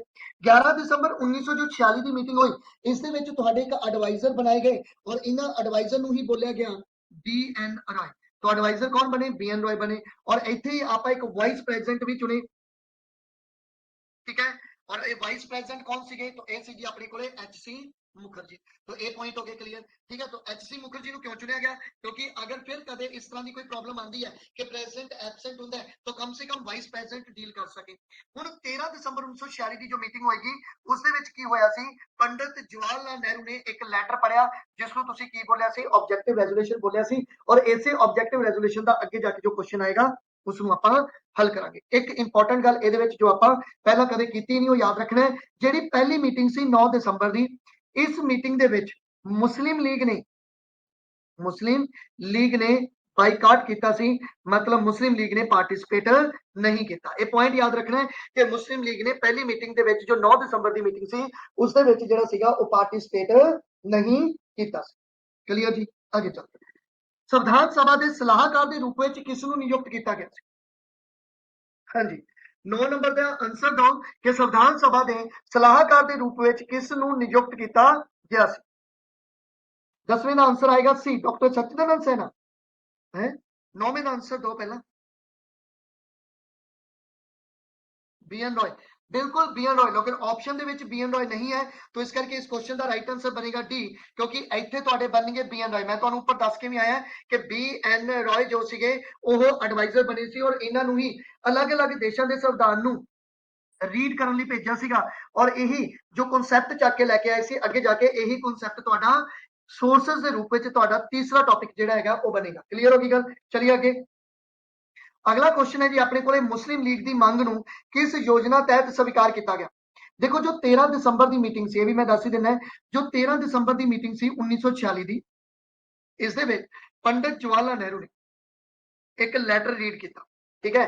इस लैटर नूं ही बोलते हैं ऑब्जेक्टिव रेजोल्यूशन, इस लैटर नूं ही बोलते हैं ऑब्जेक्टिव रेजोल्यूशन। और इसे ही ऑब्जेक्टिव रेजोल्यूशन नूं जिहड़ा सी अगे जाके प्रैम्बल के रूप में बनाया गया, क्योंकि इस नूं उद्देश प्रस्ताव बोलते, उद्देश प्रस्ताव प्रस्ताव। तो इसे नूं ही अगे चल के जिहड़ा सीगा ओ प्रैम्बल के रूप में स्वीकार जिहड़ा सी कीता गया सी। क्लीयर इत्थों तक? मुस्लिम लीग की मंग नूं किस योजना तहत स्वीकार किया गया? तो वो सी माउंट बैटन योजना या 3 जून प्लैनिंग। इसका मतलब इसका राइट आंसर बनेगा 3, दोनों ही, ठीक है। क्योंकि एक्चुअल दे विच प्रॉब्लम की आई सी, देखो ध्यान नाल सुनियो चीज। 1946 दे विच, ठीक है, मुस्लिम लीग ने डिमांड रखी सी पाकिस्तान की कॉन्स्टिट्यूएंट असैंबली, ठीक है। हालांकि पाकिस्तान की डिमांड भी रखती सी इन्होंने, तो इन्होंने कहा सी कि सानू अलग साडी कॉन्स्टिट्यूएंट असैंबली बना के दो, ठीक है, नहीं तो असीं करांगे डायरैक्ट एक्शन, या सानू साडा देश अलग बना के दो, ठीक है। लेकिन उस समय जो सेकेंड वर्ल्ड वार की कहानी सी पिछे, ठीक है, वो तो मसा ये उभरे सीगे, तो इन्होंने कहा भी नहीं असीं ये डिमांड पूरी नहीं कर सकते। तो इन्होंने मुस्लिम लीग की डिमांड पूरी नहीं की सी कि कॉन्स्टिट्यूट असैंबली तुहाडी अलग बना के देवांगे। इस करके 1946 दे विच, ठीक है, डायरैक्ट एक्शन किया सीगा किसने भाई? अपने कोले मुस्लिम लीग ने। और अगर प्रॉपर डेट की गल करिए तो यह 16 दिसंबर 1946 ਨੂੰ डायरैक्ट एक्शन किया सी मुस्लिम लीग। लेकिन जो ये डायरैक्ट एक्शन किया गया मुस्लिम लीग द्वारा, उस तो बाद बहुत ज्यादा दबाव पैना शुरू होता है, ठीक है, ब्रिटिश से। और ब्रिटिश जिहड़ा है वो भेजते ने अपने गवर्नर जनरल नूं जिहदा नाम सी माउंट बैटन, ठीक है। और यही माउंट बैटन जदों आया तो इस माउंट बैटन ने एक 3 जून प्लैनिंग की और इस प्लैनिंग के तहत ही पाकिस्तान की जो डिमांड सी वो मन्नी जाती है और इत्थे ही पाकिस्तान जिहड़ा सीगा वो अलग बनाया जाएगा और इत्थे ही पाकिस्तान की कॉन्स्टिट्यूट असैंबली भी तुहाडी अलग बन जाती, ठीक है। तो आई थिंक स्लाइड तो पूरी पूरी समझ आ गई। तो आप चलते हैं अगे। उस तो बाद आ गया जी अपने को कि अगस्त की पेशकश नूं किन्हां द्वारा रद्द किया गया सी। देखो पिछे आप एक चीज पढ़ के आए हैं, ठीक है, कि कॉन्स्टिट्यूएंट असैंबली की जो डिमांड रखी गई सी, ठीक है, इस डिमांड नूं लॉर्ड लिन लिथगो द्वारा मन्निया गया सी। लेकिन इस लिन लिथगो ने जिहड़ी डिमांड मन्नी सी उन्हें अपनी शर्तां ते मन्नी सी। और लॉर्ड लिन लिथगो की शर्त की सी? लॉर्ड लिन लिथगो की शर्त सी कि वर्ल्ड वार सेकंड दे विच पार्टिसिपेट किया जाए इंडिया वालों, पर इंडिया ने तो पार्टिसिपेट नहीं किया। इस करके इस लॉर्ड लिन लिथगो की जो अगस्त पेशकश सी इसनूं खुद ही रिजेक्ट करता सी किने? इंडियन नेशनल कांग्रेस और मुस्लिम लीग। इसका मतलब इस क्वेश्चन का राइट आंसर बनेगा डी, दोनों ने ही अगस्त पेशकश नूं रद्द करता सी। ये पिछला क्वेश्चन सी, 11 नंबर का आंसर जो है वो तुसी दे दिता है। इस क्वेश्चन का आंसर बनेगा बोथ, मतलब दोनों। तो जो अगस्त पेशकश सी 8 अगस्त 1940 दी, इसनूं किसने रद्द किया सी? तो दोनों ने ही इसनूं रद्द किया सी। किन्हां किन्हां ने? इंडियन नेशनल कांग्रेस और मुस्लिम लीग ने। क्यों? क्योंकि भी इस लिन लिथगो ਦੇ ਸਮੇਂ ਜੋ ਮੁਸਲਿਮ ਲੀਗ ਸੀ, मतलब गिल लिथगो ने सारिया गल्लां तो मन्नियां सी, लेकिन 1940 ਦੇ ਵਿੱਚ ਹੀ ਪਾਕਿਸਤਾਨ ਦੀ ਡਿਮਾਂਡ ਰੱਖਤੀ ਸੀ ਇਹਨਾਂ ਨੇ, ਔਰ ਇਹ ਡਿਮਾਂਡ ਨਹੀਂ ਮੰਨੀ ਸੀ ਮੁਸਲਿਮ ਲੀਗ ਤੇ ਮੁਸਲਿਮ ਲੀਗ ਨੂੰ ਵੀ ਲੱਗਿਆ ਕਿ ਬਈ ਠੀਕ ਹੈ ਅਸੀਂ ਵੀ ਅਗਸਤ ਪੇਸ਼ਕਸ਼ ਨੂੰ ਸਵੀਕਾਰ ਨਹੀਂ ਕਰਾਂਗੇ। ਇਹੀ ਕਾਰਨ ਕਲੀਅਰ। ਇੱਥੋਂ ਤੱਕ ਚਲਿਏ ਅੱਗੇ ਚੱਲਦੇ। ਸੰਵਿਧਾਨ ਸਭਾ ਦੇ ਕਿੰਨੇ ਮੈਂਬਰਾਂ ਨੇ ਮੁੱਖ ਕਮਿਸ਼ਨਰ ਪ੍ਰਾਂਤਾਂ ਦੀ ਪ੍ਰਤੀਨਿਧਤਾ ਕੀਤੀ? ਤਾਂ ਮੈਂ ਤੁਹਾਨੂੰ ਦੱਸਿਆ ਸੀ 4 ਉਹ ਪ੍ਰਾਂਤ ਸੀਗੇ ਜਿਨ੍ਹਾਂ ਦੀ ਪ੍ਰਤੀਨਿਧਤਾ ਕਰਦੇ ਨੇ 4 ਮੈਂਬਰ, ਠੀਕ ਹੈ। ਔਰ ਇੱਕ ਕੁਰਗ, ਬਲੋਚਿਸਤਾਨ, ਦਿੱਲੀ ਅਤੇ ਅਜਮੇਰ ਤੋਂ ਇਹ 4 ਮੈਂਬਰ ਚੁਣ ਕੇ ਆਏ ਸੀਗੇ। ਪੁਆਇੰਟ ਵੀ ਯਾਦ ਰੱਖਣਾ, ਕਈ ਵਾਰੀ ਇਸ ਤਰ੍ਹਾਂ ਵੀ ਸਿੰਗਲ ਕੁਐਸਚਨ ਵੀ ਤੁਹਾਨੂੰ ਪੁੱਛਣਗੇ। ਦੇਖੋ ਮੈਂ ਹਰੇਕ ਕੁਐਸਚਨ ਇਹਦੇ ਵਿੱਚ ਐਡ ਕਰਤਾ, ਚਾਹੇ ਮੈਂ ਤੁਹਾਨੂੰ ਕਰਾ ਰਿਹਾ ਚਾਹੇ ਮੈਂ ਡਿਟੇਲ ਦੇ ਰਿਹਾ, ਕਿਉਂਕਿ ਮੇਰੇ ਤੋਂ ਤਾਂ ਰਿਹਾ ਨਹੀਂ ਜਾਂਦਾ ਲਿਖੇ ਬਿਨਾ, तो इस करके डिटेल भी आऊगी ਤੁਹਾਡੇ ਕੋਲੇ क्वेश्चन भी आएंगे, ठीक है। पूरे का पूरा ਤੁਹਾਡਾ ਸੈੱਟ ਵੀ ਤਿਆਰ ਹੋਊਗਾ, ਤੁਹਾਡੇ ਬੈਚ ਦੇ ਵਿੱਚ ਇਹ ਵੀਡੀਓ ਵੀ ਪੈ ਜੂਗੀ, ਤੁਹਾਡੇ ਬੈਚ ਦੇ ਵਿੱਚ ਇਹ ਪੀਡੀਐਫ ਵੀ ਹੋਏਗੀ, ਤੁਸੀਂ ਆਪਦਾ ਇਹ ਕੁਐਸਚਨ ਕਰ ਸਕਦੇ ਹੋ, ਤਿਆਰ ਕਰ ਸਕਦੇ ਹੋ ਆਪਣੇ ਲੈਵਲ ਤੇ, ਜਿੰਨੇ ਮਰਜ਼ੀ ਕੁਐਸਚਨ ਇਹ ਪੜ੍ਹੀ ਚੱਲੇ। ਅਗਲਾ ਕੁਐਸਚਨ ਹੈ 13 ਦਸੰਬਰ 1946 ਨੂੰ ਸੰਵਿਧਾਨ ਸਭਾ ਵਿੱਚ ਭਾਰਤ ਦੇ ਸੰਵਿਧਾਨ ਦੀ ਪ੍ਰਸਤਾਵਨਾ ਦਾ ਆਧਾਰ ਬਣਾਉਣ ਵਾਲਾ ਜੋ ਉਦੇਸ਼ ਮਤਾ ਪੇਸ਼ ਕੀਤਾ ਸੀ, ਇਹ ਕਿਹਨੇ ਕੀਤਾ ਸੀ? ਤਾਂ ਮੈਂ ਤੁਹਾਨੂੰ ਦੱਸ ਚੁੱਕਿਆ ਕਿ ਜਵਾਹਰ ਲਾਲ ਨਹਿਰੂ ਨੇ ਇਹ ਮਤਾ ਪੇਸ਼ ਕੀਤਾ ਸੀ। ਜਵਾਹਰ ਲਾਲ ਨਹਿਰੂ ਦੀ ਇੱਕ ਬਹੁਤ ਹੀ ਇੰਪੋਰਟੈਂਟ ਕਿਤਾਬ ਤੁਸੀਂ ਯਾਦ ਰੱਖਣੀ ਹੈ, डिस्कवरी ऑफ इंडिया, ठीक है। डिस्कवरी ऑफ इंडिया इन्हों की किताब है, बहुत इंपॉर्टेंट किताब है। पंडित जवाहरलाल नेहरू की यह भी पॉइंट याद रखना। और इन्होंने ही 13 दिसंबर 1946 ਨੂੰ जो लैटर पढ़िया सी, उसे लैटर ਨੂੰ ਆਪਾਂ ऑब्जेक्टिव रेजोल्यूशन बोलते हैं 13 दिसंबर 1946 ਦਾ, और ऐसे ही उद्देश प्रस्ताव ਨੂੰ ਆਪਾਂ ਪ੍ਰੈਂਬਲ ਦੇ ਰੂਪ ਵਿੱਚ ਸਵੀਕਾਰ ਵੀ ਅੱਗੇ ਜਾ ਕੇ ਕਰਦੇ हैं। क्लियर। अगला क्वेश्चन है 26 ਨਵੰਬਰ 1949 ਤੋਂ ਬਾਅਦ 49 ਤੋਂ ਭਾਰਤ ਦੇ ਸੰਵਿਧਾਨ ਦੀਆਂ ਹੇਠ ਲਿਖੀਆਂ ਧਾਰਾਵਾਂ ਵਿੱਚੋਂ ਕਿਹੜੀਆਂ ਧਾਰਾਵਾਂ ਨੂੰ ਤੁਰੰਤ ਲਾਗੂ ਕੀਤਾ ਗਿਆ ਸੀ? ਹਾਂਜੀ 14 ਨੰਬਰ क्वेश्चन ਦਾ ਜਵਾਬ ਦਿਓ ਮੈਨੂੰ। 26 ਨਵੰਬਰ 1949 ਤੋਂ ਭਾਰਤ ਦੇ ਸੰਵਿਧਾਨ ਦੀਆਂ ਹੇਠ ਲਿਖੀਆਂ ਧਾਰਾਵਾਂ ਵਿੱਚੋਂ ਕਿਹੜੀਆਂ ਧਾਰਾਵਾਂ ਨੂੰ ਤੁਰੰਤ ਲਾਗੂ ਕਰ ਦਿੱਤਾ ਗਿਆ ਸੀ? 14 ਨੰਬਰ ਜਵਾਬ ਦਿਓ। 14 ਦਾ ਏ ਨਾਗਰਿਕਤਾ 1 ਅਤੇ 3, इसका जो राइट आंसर बनेगा डी बनेगा 1 ਅਤੇ 3, क्योंकि नागरिकता ਦੇ ਅਤੇ ਚੋਣਾਂ ਦੇ टोटल 15 आर्टिकल ਜਿਹੜੇ ਸੀਗੇ ਉਹ ਆਪਾਂ ਐਕਸੈਪਟ ਕੀਤੇ ਸੀਗੇ। ਔਰ ਇਹਨਾਂ ਵਿੱਚੋਂ ਅਗਰ ਨਾਗਰਿਕਤਾ ਦੀ ਗੱਲ ਕਰੀਏ ਤਾਂ ਕਿੱਥੋਂ ਤੋਂ ਕਿੱਥੋਂ ਬਈ ਕਿੰਨੇ 5 ਤੋਂ ਲੈ ਕੇ ਕਿੰਨੇ ਤੱਕ ਬਈ 9 ਤੱਕ ਦੇ ਆਰਟੀਕਲ ਆਪਾਂ ਜਿਹੜੇ ਸੀਗੇ ਉਹ ਐਕਸੈਪਟ ਜਿਹੜੇ ਸੀ ਕੀਤੇ ਸੀ। ਤੁਸੀਂ ਮੈਨੂੰ ਫੈਕਟ ਦੱਸ ਸਕਦੇ ਹੋ ਅਗਰ ਕੋਈ 19 ਕੀ ਕਿਤੇ ਰਹਿੰਦਾ ਤਾਂ। तो इस क्वेश्चन का राइट आंसर है अपने को डी। तो याद रखना है चोणां ਅਤੇ ਨਾਗਰਿਕਤਾ ਦੇ ਕਨਸੈਪਟ ਨੂੰ ਆਪਾਂ ਪਹਿਲਾਂ ਹੀ ਜਿਹੜਾ ਲਾਗੂ ਕਰਤਾ ਸੀ। ਤੁਸੀਂ ਕੁਐਸਚਨ ਸਮਝੋ 26 ਨਵੰਬਰ 1949 ਨੂੰ ਤੁਸੀਂ ਆਪਣੀ ਕਨਸਟੀਟਿਊਸ਼ਨ ਨੂੰ ਅਡਾਪਟ ਕਰਵਾਉਂਦੇ ਹੋ, ਠੀਕ ਹੈ। 24 ਜਨਵਰੀ 1950 ਦੀ ਲਾਸਟ ਮੀਟਿੰਗ ਹੁੰਦੀ ਹੈ, ਲਾਸਟ ਮੀਟਿੰਗ। ਔਰ ਇਸ ਲਾਸਟ ਮੀਟਿੰਗ ਦੇ ਵਿੱਚ ਕਿੰਨੇ ਮੈਂਬਰਾਂ ਨੇ ਸਾਈਨ ਕੀਤੇ? 284 ਮੈਂਬਰਾਂ ਨੇ ਸਾਈਨ ਕੀਤੇ। ਟੋਟਲ ਕਿੰਨੇ ਮੈਂਬਰ ਰਹਿ ਗਏ ਸੀ ਐਂਡ ਤੇ ਉਹ ਆਪੇ ਦੇਖਾਂਗੇ। ਔਰ ਲਾਸਟ ਮੀਟਿੰਗ ਹੋਗੀ, ਉਸ ਤੋਂ ਬਾਅਦ 26 ਜਨਵਰੀ 1950 ਨੂੰ ਸਾਡੇ ਸੰਵਿਧਾਨ ਨੂੰ ਲਾਗੂ ਕੀਤਾ। तो ਜਦੋਂ ਸਾਡਾ ਸੰਵਿਧਾਨ ਲਾਗੂ ਹੋਏਗਾ ਉਦੋਂ ਹੀ ਸਾਰੇ ਆਰਟੀਕਲ ਵੀ ਲਾਗੂ ਹੋਣਗੇ, ਲੇਕਿਨ 15 ਆਰਟੀਕਲ 26 ਨਵੰਬਰ 1949 ਨੂੰ ਹੀ ਲਾਗੂ ਕਰ ਦਿੱਤੇ ਗਏ। ऐसा क्यों? ऐसा इस करके क्योंकि 1951 ਦੇ ਇਲੈਕਸ਼ਨ ਕਰਵਾਣੇ ਸੀ ਔਰ ਉਸ ਦੀ ਤਿਆਰੀ ਦੇ ਲਈ ਆਪਾਂ ਨੂੰ ਇਹ ਪਤਾ ਹੋਣਾ ਚਾਹੀਦਾ ਕਿ ਇਲੈਕਸ਼ਨ 'ਚ ਕੌਣ-ਕੌਣ ਵੋਟ ਪਾਏਗਾ ਜਾਂ ਇਨਡਾਇਰੈਕਟਲੀ ਵੋਟਾਂ ਪੈਣਗੀਆਂ, ਕਿਵੇਂ ਵੋਟਾਂ ਪੈਣਗੀਆਂ, ਕਿਹੜੇ-ਕਿਹੜੇ ਨਾਗਰਿਕ ਹੈ, ਕਿਹੜੇ-ਕਿਹੜੇ ਸਿਟੀਜ਼ਨਸ਼ਿਪ ਹੋਏਗੀ, ਕਿਹੜੇ-ਕਿਹੜੇ ਸਿਟੀਜ਼ਨ ਹੈ। ਤਾਂ ਇਹ ਸਾਰੀ ਚੀਜ਼ ਆਪਾਂ ਨੂੰ ਕਰਨੀ ਪੈਣੀ ਸੀ। ਇਸ ਕਰਕੇ ਇਹ ਦੋਨੋਂ ਜਿਹੜੇ ਆਰਟੀਕਲ ਸੀ ਉਹ ਪਹਿਲਾਂ ਆਪਾਂ ਐਕਸੈਪਟ ਕੀਤੇ ਸੀ। ਆਈ ਥਿੰਕ ਇੱਥੋਂ ਤੱਕ ਤੁਹਾਨੂੰ ਕਲੀਅਰ ਹੋ ਗਿਆ। ਅੱਗੇ ਚੱਲਦੇ ਹੇਠ ਲਿਖਿਆ ਵਿੱਚੋਂ ਕਿਹੜਾ ਸੱਚ ਹੈ? ਦੇਖੋ ਸਟੇਟਮੈਂਟ ਦਿੱਤੀਆਂ, ਤੁਹਾਨੂੰ ਅਗਰ ਪੇਪਰ ਟਫ ਆਂਦਾ ਤਾਂ ਸਟੇਟਮੈਂਟ ਪੁੱਛਣਗੇ, तो ਇਸ ਕਰਕੇ ਇਸ ਤਰ੍ਹਾਂ ਦੀਆਂ ਸਟੇਟਮੈਂਟ ਨੂੰ ਵੀ ਕਰਨ ਦਾ ਜਿਹੜਾ ਹੌਸਲਾ ਹੋਣਾ ਚਾਹੀਦਾ ਹੈ। ਪਹਿਲਾ ਕੁਐਸਚਨ ਹੈ ਕਿ ਸੰਵਿਧਾਨ ਸਭਾ ਦੇ 299 ਮੈਂਬਰਾਂ ਵਿੱਚੋਂ ਸਿਰਫ 284 ਨੇ ਹੀ ਸੰਵਿਧਾਨ ਤੇ ਸਾਈਨ ਕੀਤੇ ਸੀ। ਕੀ ਇਹ ਸਟੇਟਮੈਂਟ ਸਹੀ ਹੈ? ਹਾਂ ਸਹੀ ਹੈ। ਅਗਲੇ ਅਪਣਾਏ ਗਏ ਸੰਵਿਧਾਨ ਵਿੱਚ ਪ੍ਰਸਤਾਵਨਾ ਵਿੱਚ 395 ਧਾਰਾਵਾਂ ਅਤੇ 8 ਅਨੁਸੂਚੀਆਂ ਸੀਗੀਆਂ, ਬਿਲਕੁਲ ਇਹ ਸਹੀ ਹੈ ਸਟੇਟਮੈਂਟ। 26 ਨਵੰਬਰ 1949 ਨੂੰ ਸੰਵਿਧਾਨ ਨੂੰ ਅਪਣਾਇਆ ਗਿਆ, ਉਹ ਮੈਂ ਤੁਹਾਨੂੰ ਕਹਿ ਹੀ ਚੁੱਕਿਆ ਕਿ 26 ਨਵੰਬਰ 1949 ਨੂੰ ਅਡਾਪਟ ਕੀਤਾ ਗਿਆ ਸੀ ਅਤੇ ਸ਼ੁਰੂ ਵੀ ਕੀਤਾ ਗਿਆ। ਨਹੀਂ, ਸ਼ੁਰੂ ਨਹੀਂ ਕੀਤਾ ਗਿਆ, ਤਾਂ ਇਹ ਇੰਨੀ ਕੁ ਸਟੇਟਮੈਂਟ ਰੋਂਗ ਹੈ ਕਿਉਂਕਿ ਸ਼ੁਰੂ ਕੀਤਾ ਗਿਆ ਸੀ 26 ਜਨਵਰੀ 1950 ਨੂੰ। ਇਸ ਕਰਕੇ ਇੱਥੇ ਜੋ ਸਟੇਟਮੈਂਟ ਕਰੈਕਟ ਬਣਨੀ ਆ ਉਹ ਇਹ ਬਣੇਗੀ 1 ਅਤੇ 2 ਦੀ। ਬਿਲਕੁਲ ਠੀਕ ਹੈ, ਵੈਰੀ ਗੁੱਡ, ਬਹੁਤ ਅੱਛਾ, ਸਾਰਿਆਂ ਨੇ ਇਹ ਆਨਸਰ ਲਾਇਆ, ਬਿਲਕੁਲ ਠੀਕ ਹੈ। ਇੱਕ ਚੀਜ਼ ਯਾਦ ਰੱਖੋ, ਟੋਟਲ ਤਾਂ 399 ਮੈਂਬਰ ਸੀਗੇ, ਲੇਕਿਨ ਜਦੋਂ ਕੌਂਸਟੀਟਿਊਟ ਅਸੈਂਬਲੀ ਪਾਕਿਸਤਾਨ ਦੀ ਬਣੀ ਤਾਂ ਕਿੰਨੇ ਮੈਂਬਰ ਉੱਤਰ ਗਏ ਚਲੇ ਸੀ? ਜਦੋਂ ਪਾਕਿस्तान ਦੀ ਕੌਂਸਟੀਟਿਊਟ ਅਸੈਂਬਲੀ ਬਣੀ ਤਾਂ ਕਿੰਨੇ ਮੈਂਬਰ ਉੱਤਰ ਗਏ ਚਲੇ ਸੀ? ਤਾਂ 90 ਮੈਂਬਰ ਉੱਤਰ ਗਏ ਚਲੇ ਸੀ। ਤਾਂ ਸਾਡੇ ਕੋਲੇ ਫਾਈਨਲੀ 299 ਮੈਂਬਰ ਬਚ ਗਏ ਸੀਗੇ ਔਰ ਇਹ ਜਿਹੜੇ 299 ਮੈਂਬਰ ਹੈ ਇਹਨਾਂ ਵਿੱਚੋਂ ਵੀ ਕਿੰਨੇ ਮੈਂਬਰਾਂ ਨੇ ਸਾਈਨ ਕੀਤੇ ਸੀ ਤਾਂ ਸਿਰਫ 284 ਮੈਂਬਰਾਂ ਨੇ ਸਾਈਨ ਕੀਤੇ ਸੀ। ਇਹ ਪੁਆਇੰਟ ਤੁਸੀਂ ਯਾਦ ਰੱਖਣਾ ਹੈ। ਔਰ ਇਹਨਾਂ 299 ਮੈਂਬਰਾਂ ਦੇ ਵਿੱਚੋਂ ਅਗਰ ਮੈਂ ਸੀਟਾਂ ਦੀ ਗੱਲ ਕਰਾਂ ਕਿ ਕਿੰਨੀਆਂ ਸੀਟਾਂ ਕਿਸ ਨੂੰ ਮਿਲੀਆਂ ਸੀ ਤਾਂ ਇਹ ਸਾਰੀਆਂ 299 ਸੀਟਾਂ ਨਹੀਂ ਮਿਲੀਆਂ। ਇਹ ਪੁਆਇੰਟ ਵੀ ਯਾਦ ਰੱਖਿਓ 296 ਸੀਟਾਂ ਦਿੱਤੀਆਂ ਗਈਆਂ ਸੀ ਕਿਉਂਕਿ ਕੁਝ ਮੈਂਬਰ ਜਾਂ ਤਾਂ ਉਹਨਾਂ ਦੀ ਡੈਥ ਹੋ ਗਈ ਜਾਂ ਉਹਨਾਂ ਨੇ ਰਿਟਾਇਰਮੈਂਟ ਲੈ ਲਈ। तो 299 ਵਿੱਚੋਂ ਵੀ ਸਿਰਫ 296 ਮੈਂਬਰਾਂ ਨੂੰ ਸੀਟਾਂ ਜਿਹੜੀਆਂ ਸੀ ਅਲਾਟ ਹੋਈਆਂ ਸੀ। ਔਰ ਉਹ ਕਿਹੜੀਆਂ-ਕਿਹੜੀਆਂ ਸੀਟਾਂ ਸੀ ਧਿਆਨ ਨਾਲ ਸੁਣੋ। ਅਗਰ ਤੁਹਾਨੂੰ ਪੁੱਛ ਲੈਣ ਕਿ ਇਹਨਾਂ 296 ਦੇ ਵਿੱਚੋਂ ਹਿੰਦੂਆਂ ਨੂੰ ਕਿੰਨੀਆਂ ਸੀਟਾਂ ਦਿੱਤੀਆਂ ਗਈਆਂ ਸੀ ਤਾਂ ਉਹ 163 ਸੀਟਾਂ ਦਿੱਤੀਆਂ ਗਈਆਂ ਸੀ ਹਿੰਦੂਆਂ ਨੂੰ। ਇਹ ਪੁਆਇੰਟ ਯਾਦ ਰੱਖਣੇ ਨੇ। ਅਗਰ ਪੁੱਛ ਲੈਣ ਕਿ ਮੁਸਲਿਮ ਕਿੰਨੀਆਂ ਸੀਟਾਂ ਮਿਲੀਆਂ ਸੀ ਮੁਸਲਮਾਨਾਂ ਨੂੰ ਤਾਂ ਮੁਸਲਮਾਨਾਂ ਨੂੰ ਟੋਟਲ 80 ਸੀਟਾਂ ਪ੍ਰੋਵਾਈਡ ਕੀਤੀਆਂ ਗਈਆਂ ਸੀਗੀਆਂ। ਠੀਕ ਹੈ। ਅਗਰ ਆਪਾਂ ਗੱਲ ਕਰੀਏ ਸ਼ਡਿਊਲ ਕਾਸਟ ਠੀਕ ਹੈ ਉਹਨਾਂ ਨੂੰ ਕਿੰਨੀਆਂ ਸੀਟਾਂ ਮਿਲੀਆਂ ਸੀ ਤਾਂ ਟੋਟਲ 31 ਸੀਟਾਂ ਉਹਨਾਂ ਨੂੰ ਦਿੱਤੀਆਂ ਗਈਆਂ ਸੀਗੀਆਂ। ਅਗਰ ਆਪਾਂ ਗੱਲ ਕਰੀਏ ਬੈਕਵਰਡ ਟ੍ਰਾਈਬਸ ਨੂੰ ਕਿੰਨੀਆਂ ਸੀਟਾਂ ਮਿਲੀਆਂ ਸੀ ਤਾਂ ਉਹ 6 ਸੀਟਾਂ ਮਿਲੀਆਂ ਸੀ। ਅਗਰ ਪੁੱਛ ਲੈਣ ਕਿ ਇੰਡੀਅਨ ਜੋ ਕ੍ਰਿਸਚੀਅਨ ਸੀਗੇ ਇੰਡੀਅਨ ਜੋ ਈਸਾਈ ਸੀ ਉਹਨਾਂ ਨੂੰ ਕਿੰਨੀਆਂ ਸੀਟਾਂ ਮਿਲੀਆਂ ਸੀ ਉਹਨਾਂ ਨੂੰ ਵੀ 6 ਸੀਟਾਂ ਮਿਲੀਆਂ ਸੀ। ਅਗਰ ਸਿੱਖਾਂ ਦੀ ਗੱਲ ਆ ਜੇ ਬਹੁਤ ਇੰਪੋਰਟੈਂਟ ਹੈ ਸਿੱਖ ਤਾਂ ਇਹਨਾਂ ਨੂੰ 4 ਸੀਟਾਂ ਇਸ ਦੇ ਵਿੱਚ ਮਿਲੀਆਂ ਸੀ। ਇਹ ਪੁਆਇੰਟ ਤੁਸੀਂ ਯਾਦ ਰੱਖਣਾ। ਔਰ ਉਸ ਤੋਂ ਬਾਅਦ ਆ ਗਿਆ ਐਂਗਲੋ ਇੰਡੀਅਨਸ तो एंग्लो इंडियंस ਨੂੰ ਕਿੰਨੀਆਂ ਸੀਟਾਂ ਮਿਲੀਆਂ ਸੀ तो ਇਸ ਨੂੰ ਇਹਨਾਂ ਨੂੰ 3 ਸੀਟਾਂ ਮਿਲੀਆਂ ਸੀਗੀਆਂ। ਔਰ ਉਸ ਤੋਂ ਬਾਅਦ ਜੋ ਆਪਣੇ ਕੋਲੇ ਦੂਸਰੇ ਹੋਰ ਕੌਣ ਬਚ ਗਏ तो ਪਾਰਸੀ ਬਚ ਗਏ ਪਾਰਸੀਆਂ ਨੂੰ तो ਜੋ ਪਾਰਸੀ ਸੀਗੇ ਇਹਨਾਂ ਨੂੰ ਆਈ ਥਿੰਕ 3 ਸੀਟਾਂ ਮਿਲੀਆਂ ਸੀ। तो ਕੁੱਲ ਮਿਲਾ ਕੇ ਅਲੱਗ-ਅਲੱਗ ਸੀਟਾਂ ਜਿਹੜੀਆਂ ਸੀ ਉਹ ਡਿਵਾਈਡ ਜਿਹੜੀਆਂ ਸੀਗੀਆਂ ਉਹ ਕੀਤੀਆਂ ਗਈਆਂ ਸੀ। ਟੋਟਲ 299 ਮੈਂਬਰ ਸੀਗੇ 296 ਨੂੰ ਸੀਟਾਂ ਮਿਲੀਆਂ ਸੀ 284 ਨੇ ਸਾਈਨ ਕੀਤੇ ਸੀ।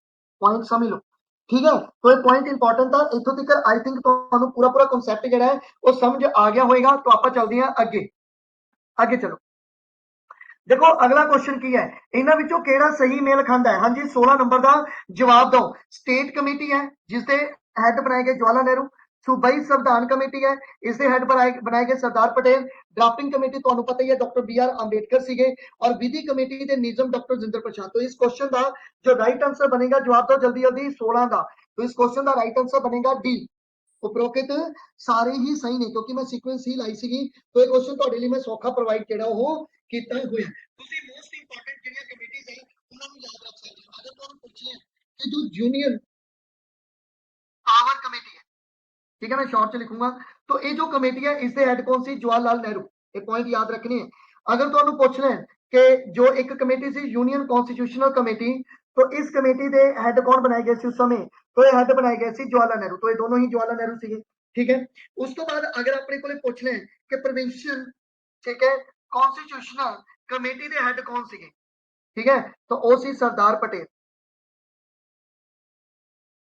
देखो ये कुछ तो मेन कमेटीज है और कुछ सब कमेटीज होंगी तो इन्होंने चीजों का थोड़ा ध्यान रखना है। फिर ड्राफ्टिंग कमेटी का आपको पता ही है। फिर एडवाइजरी कमेटी के कौन सीगे advisory committee of fundamental right तो ये भी तुहानू पता ही है कौन सीगे भई तो ये भी सीगे जी अपने कोले सरदार पटेल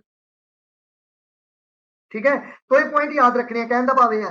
तो रूल ऑफ प्रोसेस के कौन सीगे तो वो सीगे जी अपने कोले डॉक्टर जिंदर प्रसाद। ये मैं लिखा चुके हैं तो थ्योरी दे विच अच्छी तरह थ्योरी जी पढ़ लैनी है। और स्टेट कमेटी एक रहेगी आखिरी ये भी लिख लो स्टेट कमेटी के भी कौन सीगे स्टेट कमेटी के भी सीगे अपने कोले जवाहरलाल नेहरू सीगे। कोई कुछ पॉइंट है याद रखने वैसे मैं सारे लिखा भी चुके हैं तुसीं कवर कर चुके हो क्योंकि मैं पूरी डिटेल देनी है क्योंकि कुछ नवे बच्चे भी इहदे विच ऐड होणगे।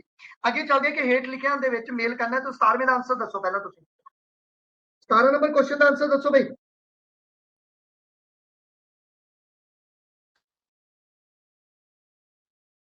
B okay. तो देखो अगस्त घोषणा की थी मॉन्टेग्यू ने अगस्त प्रस्ताव लेके आंदा लॉर्ड लिनलिथगो द्वारा ठीक है। अगस्त संकल्प महात्मा गांधी अगस्त सीधी कार्रवाई मोहम्मद अली जिन्ना। इस क्वेश्चन का राइट आंसर बनेगा बी चेक कर लियो बी ही इसका राइट आंसर बनेगा बिल्कुल वेरी गुड बहुत अच्छा। अगला क्वेश्चन है भारतीयों ਨੂੰ सत्ता सौंपण ਅਤੇ देश की वंड की योजना ਨੂੰ ठीक है किस योजना ਦੇ ਵਿੱਚ ਰੱਖਿਆ ਗਿਆ ਸੀ। 18 ਨੰਬਰ ਦਾ ਜਵਾਬ ਦਿਓ ਜੀ। ਭਾਰਤੀਆਂ ਨੂੰ ਸੱਤਾ ਸੌਂਪਣ ਅਤੇ ਦੇਸ਼ ਦੀ ਵੰਡ ਦੀ ਯੋਜਨਾ ਕਿਸ ਵਿੱਚ ਰੱਖੀ ਗਈ ਸੀ ਕਿਸ ਯੋਜਨਾ ਵਿੱਚ ਰੱਖੀ ਗਈ ਸੀ। जल्दी करो भाई 50 क्वेश्चन है अपने हजे तो आप हाफ भी नहीं किते जल्दी जवाब दो थोड़ा स्पीड रखते हैं आप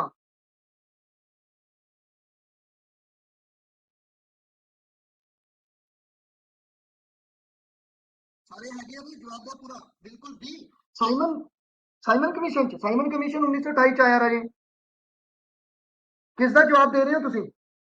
मैनू 18 नंबर का जवाब दो। सी क्रिप्स मिशन। बई भारतीय सत्ता सौंपण ਅਤੇ देश की वंड मतलब आजादी की गल करता पे माउंट बैटन योजना आएगी। ठीक है, माउंट बैटन योजना।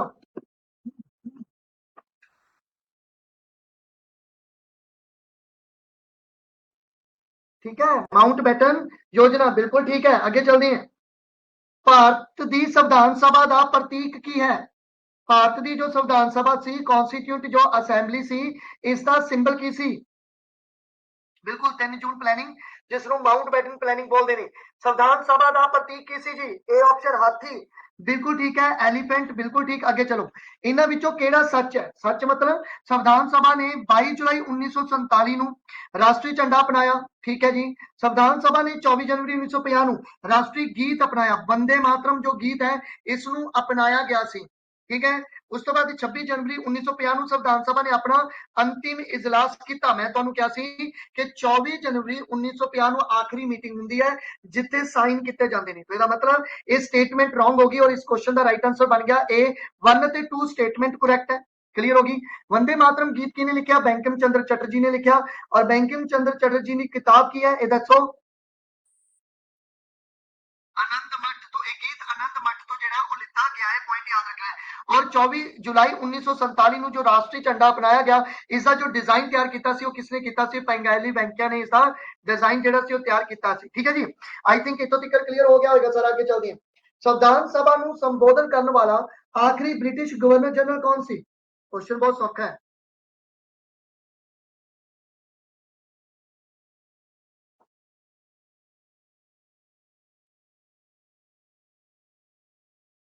हाँ जी, 21 नंबर का जवाब। अपने को जो आखिरी ब्रिटिश गवर्नर जनरल सी ओदा नाम है Lord Mountbatten. Lord Mountbatten के द्वारा ही जेड़ा सी अपना काम उस समय चलाया गया जदों आपां डोमिनियन स्टेटस के रूप में सी। तुहानू पता ना 15 अगस्त 1947 तो लैके 26 जनवरी 1950 तक आपां डोमिनियन स्टेटस लिता सी और 26 जनवरी 1950 दे विच आपां पूरी तरह रिपब्लिक होए सी। यही कारण है कि 26 जनवरी का दिन आपां एज अ रिपब्लिक मनाने हैं। आगे चलो। भारतीय संविधान का नेचर की है जी? भारतीय संविधान की है इसका नेचर दसो? इसका नेचर की है? तो देखो भारतीय संविधान का नेचर दसो। 22वें नंबर का क्वेश्चन का आंसर का जो आंसर दो। बिल्कुल ए अर्ध संघी जिन्हों तुसी क्वेजी फेडरल बोलते हो। की बोलते हो? क्वेजी फेडरल बोलते हो। क्वेजी फेडरल का मतलब की है? देखो क्वेजी फेडरल का मतलब है some time unitary always federal. Always federal. तो गल है कि फेडरल की हुंदा है? फेडरल का मतलब है कि सेंटर कोले भी पावर होएगी अते स्टेट कोले भी पावर होएगी। और एक कॉन्सेप्ट आपां कित्थों लिता? 1935 दे एक्ट तो एक कॉन्सेप्ट लिता कि सेंटर की पावर होएगी अते स्टेट कोले पावर होएगी। क्लियर होगी गल? तो अगर एमरजेंसी लगती है, अगर एमरजेंसी लगती है तो उस कंडीशन दे विच स्टेट की पावर खत्म हो जाती है और वो पावर चली जाती है सेंटर कोले और उस समय आपां बन जाते हैं यूनिटरी। तो क्वेश्चन समझ आ गया? आप अर्ध संघी है, क्वेजी फेडरल है। क्वेजी फेडरल का मतलब मैं तुहानू दस चुकिया। ठीक है, सारियां दा जवाब करेक्ट है जी। इसका राइट आंसर बनेगा ए। अगे चलो। राष्ट्रीय झंडे विच लंबाई और चौड़ाई का अनुपात कितना है? तो देखो राष्ट्रीय झंडा और उसकी लंबाई चौड़ाई का अनुपात है 3:2। एक क्वेश्चन तुहानू सारियां नू पता सी। 23वें नंबर का क्वेश्चन दसो कितना है? और अगर तुहानू चौड़ाई और लंबाई पूछ लें तो वो 2:3 बनूगी। तो दोनों क्वेश्चन आए हुए हैं एग्जाम के विच, तो इस चीज को थोड़ा ध्यान रखना है। पेंगाली वेंकैया ने इसका डिजाइन तैयार किया सी। इसदे विच जिहड़े हैगे वो कलर किन्ने देखने को मिलते हैं? नॉर्मली 3 कलर ने। अगर टोटल की गल करिए तो नेवी ब्लू नू भी ऐड कर सकते। क्लियर होगी गल? और अशोक चक्कर है जो इस जो एक चक्कर है ਉਹਦੇ ਵਿੱਚ अगर स्टिक पूछ लें कितनी है तो इसदे ਵਿੱਚ जो स्टिक बननी है 24 स्टिक ਜਿਹੜੀਆਂ ਤੁਹਾਨੂੰ ਦੇਖਣ ਨੂੰ ਮਿਲਦੀਆਂ ਹੈ। ठीक है जी। क्लियर इतों तक? चलिए आगे। संविधान सभा ने राष्ट्रीय गान ਨੂੰ ਕਦੋਂ अपनाया सी? राष्ट्रीय गान की गल करिए तो जन गण मन। जन गण मन। तो जनगण मन ਨੂੰ वैसे तो गाया कदों गया? तो याद रखियो फर्स्ट टाइम कदों गाया गया सी? तो इसਨੂੰ फर्स्ट टाइम 1911 ਦੇ ਵਿੱਚ गाया गया सी ਜਦੋਂ कि जॉर्ज पंचम इंडिया ਦੇ ਵਿੱਚ आया सी। ठीक है। और ये कदों अपनाया गया? जल्दी जल्दी बोलो। 24 नंबर क्वेश्चन का जवाब दो जल्दी।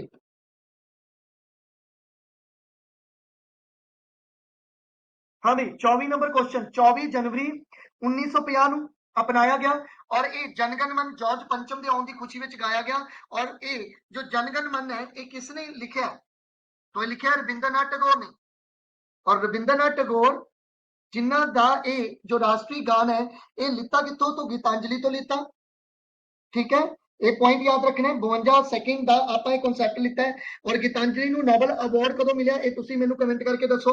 और रविंद्रनाथ टैगोर ने जो सीगा वो वेस्ट बंगाल का भी मतलब, ठीक है, जो राष्ट्रीय गान लिखा अमार सोनार बांगला, अमार सोनार बांगला। ठीक है, पॉइंट क्लियर है सारे?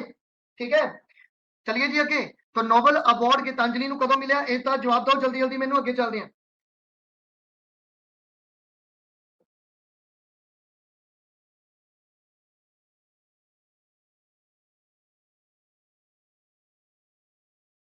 अगला क्वेश्चन अपने को मौलिक अधिकारों की कमेटी के मुखी कौन सन?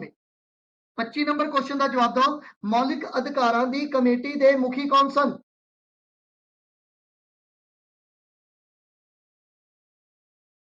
हाँ जी, 25 नंबर है वल्लभ भाई पटेल। बिल्कुल ठीक है, मौलिक अधिकारों की कमेटी में पिछले दस के मौलिक अधिकारों की कमेटी के जो मुखी सी कौन सी? वल्लभ भाई पटेल से। याद रखना इंपॉर्टेंट गल है। और इतने तुम ये भी याद रखियो कि कराची के सैशन के कराची का जो सैशन होया सी इंडियन नैशनल कांग्रेस का, ठीक है, और ये हेड भी वल्लभ भाई पटेल सी। और इसे समय ही सब तो पहला ड्राफ्ट तैयार किया गया सी फंडामेंटल राइट्स का।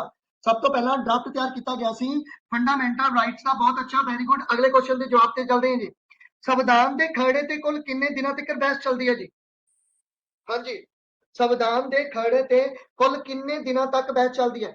देखो जो ड्राफ्ट तैयार किया गया सी, जो एक ड्राफ्ट तैयार किया गया सी संविधान सभा का, उस ड्राफ्ट ते एक्चुअल दे विच जो डिस्कशन हुई वो किन्ने दिनों तक डिस्कशन हुई? अच्छा, आंसर लग गया ही पे है। तो 114 दिनों तक जिहड़ा सी वो डिस्कशन जिहड़ी हुंदी है। बिल्कुल ठीक है, वेरी गुड, बहुत अच्छा। 114 दिनों तक ये डिस्कशन जिहड़ी है वो देखने को मिलेगी। क्लियर हो गया? अगला क्वेश्चन दसो। इन्हां दे दो तिन्हां दे जवाब एक्चुअल दे विच मैं मटेने भुल गया, तो जिहड़े औखे सीगे उन्हां दे टिक तुसीं कर भी सकदे हो। संविधान सभा दे विच कुल किन्नियां महिलावां मैंबर शामिल सन? तो इस क्वेश्चन का राइट आंसर है 15। संविधान सभा जो कॉन्स्टिट्यूट असेंबली सी, उस कॉन्स्टिट्यूट असेंबली में कुल किन्नियां फीमेल्स सन? तो याद रखना टोटल 15 फीमेल सन।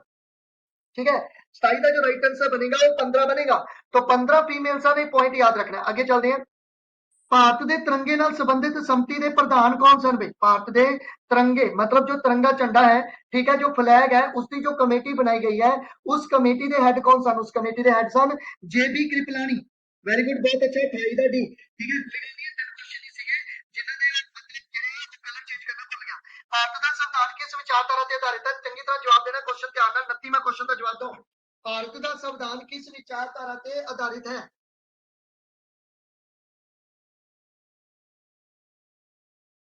भारत का संविधान किस विचारधारा ते आधारित है? इन्हां विचों कोई भी नहीं।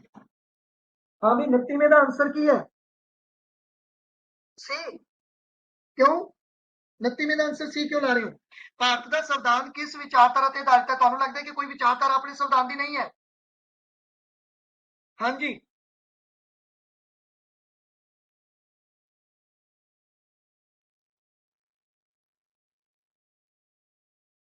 हाँ जी, बिल्कुल, वेरी गुड, बहुत अच्छा, सामवादी विचारधारा है। ठीक है, देखो ये जो कॉन्सैप्ट है ये विचारधारा जिहड़ी है ਇਹਦਾ मतलब ये नहीं हैगा कि अपनी सरकार इस तरह के रूप ਦੇ ਵਿੱਚ ਕੰਮ ਕਰੂਗੀ। ਇਹਦਾ मतलब ਇਹ ਹੈ कि देश ਦੇ ਵਿੱਚ ਬਰਾਬਰਤਾ ਦਾ ਅਧਿਕਾਰ ਹੁੰਦਾ है। ठीक है, बराबरता का अधिकार दिता जाएगा। ठीक है, और ये सरकार का जी फर्ज है कि भाई जो सारे लोग है उन्होंने बराबरता का अधिकार दिता जाएगा। उन्होंने फैक्ट्रियों के विच काम बराबर मिलेगा, हर थां ते काम बराबर। अगर मैं पूंजीवादी कहता तो प्राइवेटेशन का काम आ जाता। और अपने इंडिया के विच आपां नूं पता है कि जो प्राइवेटेशन है वो इन्ना नहीं है। अपने इंडिया के विच मिक्स इकोनॉमी है। अगर मैं इकोनॉमी की गल करदा फिर मैं तुहानूं पुछदा कि भी अपने इंडिया च मिक्स इकोनॉमी है, सोशलिज्म इकोनॉमी है या पूंजीवादी इकोनॉमी है। मैं तुहानूं ये पुछदा पिया कि विचारधारा किहड़ी आपां एक्सेप्ट कर सकते हैं? तो सामवादी, बराबरता का अधिकार आएगा। ठीक है, तो इस क्वेश्चन का राइट आंसर जो बनेगा वो ए बनेगा। आगे चलो जी। संविधान सभा की यूनियन पावर कमेटी के चेयरमैन कौन सन जो संघ ਅਤੇ राज्यों विचकार शक्तियों की वंड का फैसला करने ਲਈ ਜ਼ਿੰਮੇਵਾਰ ਸੀਗੇ?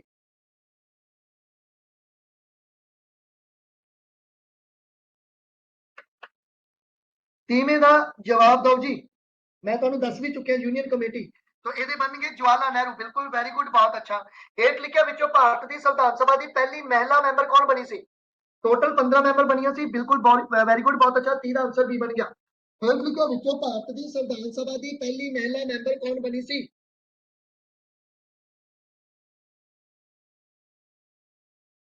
31वें का राइट आंसर की बनेगा? ए नहीं, देखो हंसा मेहता सी जो पहली जड़ी सी वो मैंबर बनी सी। पॉइंट याद रखो, ठीक है। इस क्वेश्चन का राइट आंसर सी रहेगा, ठीक है। तो सी जवाब देना है इसका, हंसा मेहता। आगे चलो। हेठ लिखिया विचों केड़ी विशेषता भारतीय संविधान की संघी विशेषता नहीं है? ध्यान नाल जवाब देना है। हेठ लिखिया विचों केड़ी विशेषता भारतीय संविधान की संघी विशेषता नहीं है? क्वेश्चन नंबर पाया करो, 32 नंबर क्वेश्चन का जवाब दो। संघी विशेषता नहीं है।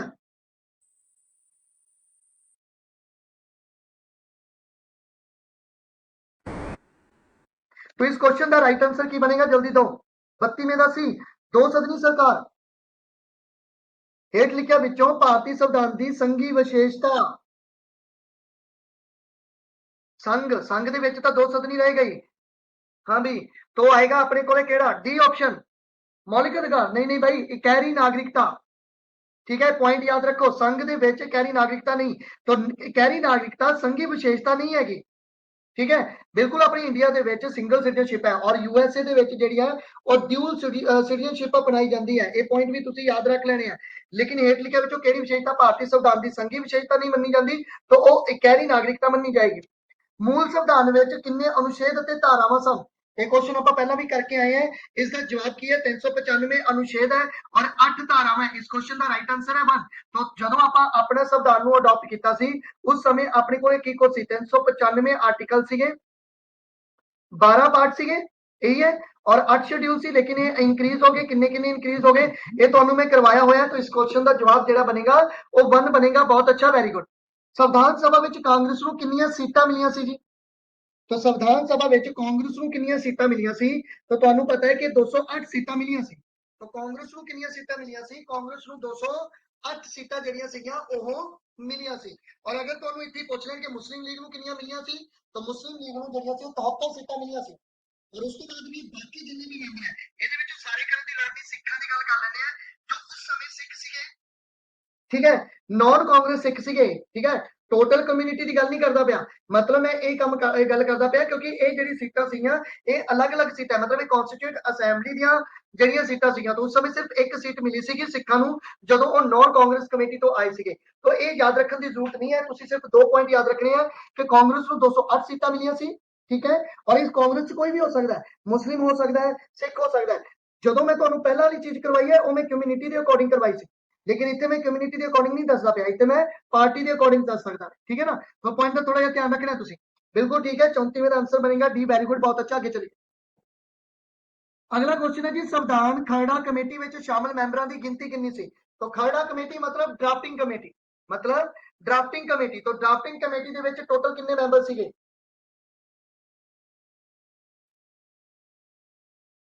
7 मैंबर सी, बहुत अच्छा, वेरी गुड। और ये हेड कौन सी?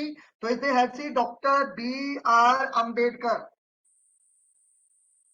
ठीक है। तो 7 मैंबर सी, ये पॉइंट तुसी याद रखना, ठीक है।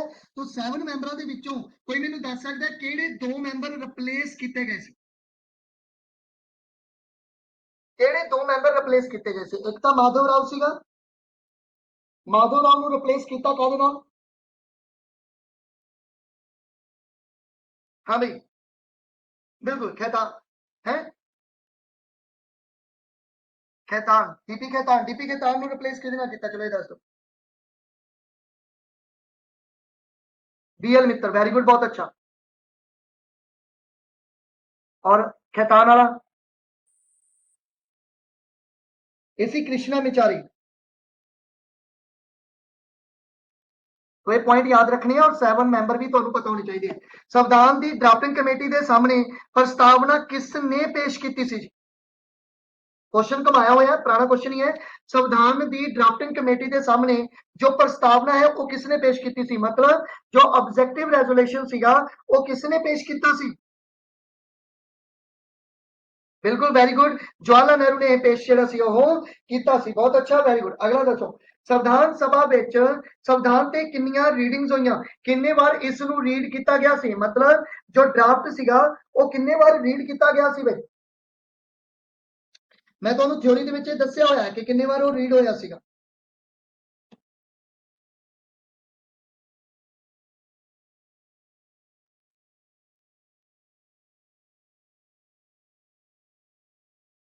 हाँ बई,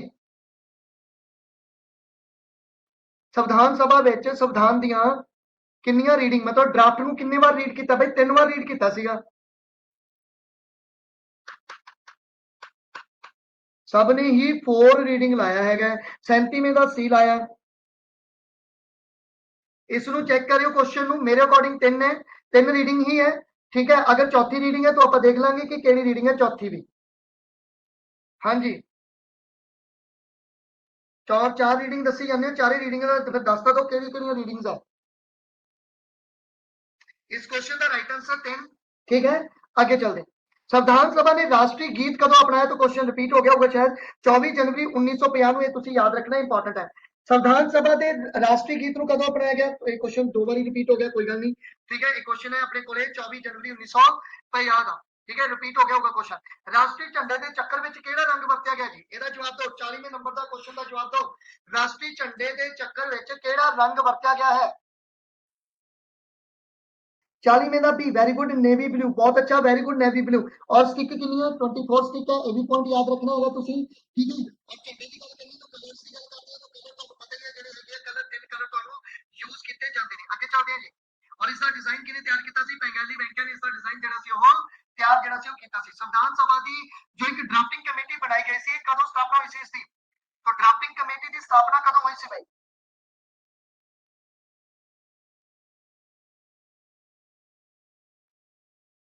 ड्राफ्टिंग कमेटी की स्थापना कदों हुई सी, बिल्कुल 29 अगस्त 1947 ਦੇ ਵਿੱਚ ड्राफ्टिंग कमेटी बनाई गई, 7 मैंबर, ठीक है। और हेड कौन सी, doctor B R Ambedkar, point याद रख लो।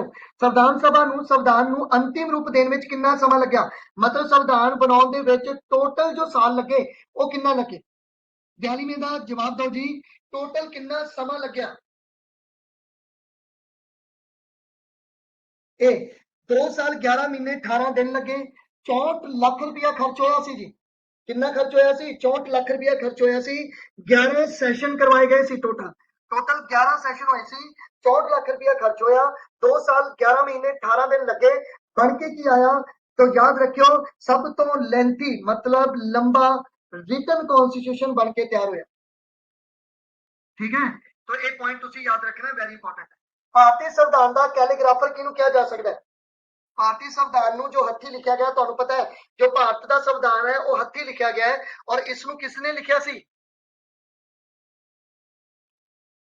ओके। ए ऑप्शन प्रेम बिहारी रायजदा, बिल्कुल ठीक है, प्रेम बिहारी रायजदा द्वारा इसनूं जिहड़ा सी वो लिखा गया सी।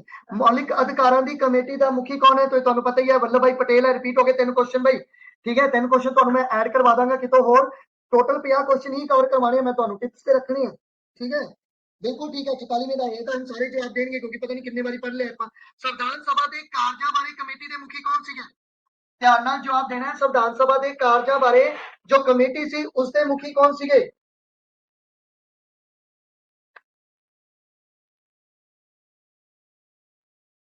हाँ जी, मैंने क्वेश्चन नंबर पाओ जल्दी जल्दी। संविधान सभा के कार्यों बारे कमेटी के मुखी कौन सी, तो याद रखियो जेबी मालवंकर। तो इस क्वेश्चन का जो राइट आंसर बनेगा ए बनेगा, 45वें नंबर का आंसर बनेगा ए, ठीक है जी, जेबी मालवंकर, पॉइंट याद रखियो, इंपॉर्टेंट है। आगे चलो, संविधान के खरड़े की जांच करने वाली विशेष कमेटी की चेयरमैन कौन सी, तो एक खरड़े की जांच करने एक विशेष कमेटी की गठन किया गया सी, और इस विशेष कमेटी के हैड किनू बनाया गया सी। 46वें नंबर का जवाब दो जल्दी भाई, क्वेश्चन का जवाब दो जल्दी। संविधान के खरड़े की जांच करने वाली विशेष कमेटी के चेयरमैन कौन सी,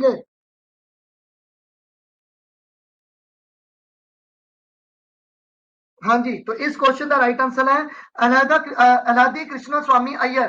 तो इस क्वेश्चन का राइट आंसर बनेगा ए।